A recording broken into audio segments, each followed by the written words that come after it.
So I tried out one of these new fangled or old style chainsaws, and as you can see, I didn't get very far because it hurts so bad. I mean, it just digs into your finger a lot more than it digs into the tree. So I went to Harbor Freight and I got one of these,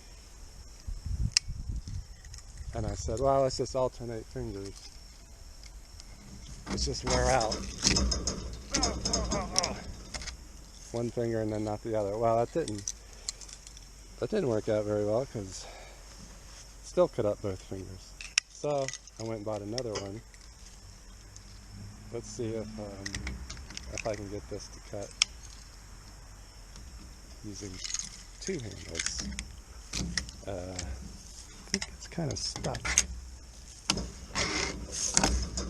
Whoops.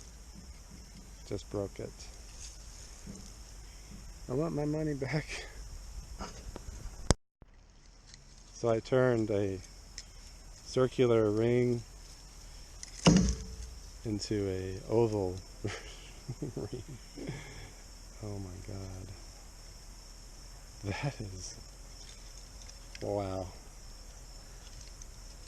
It's not like I'm that strong.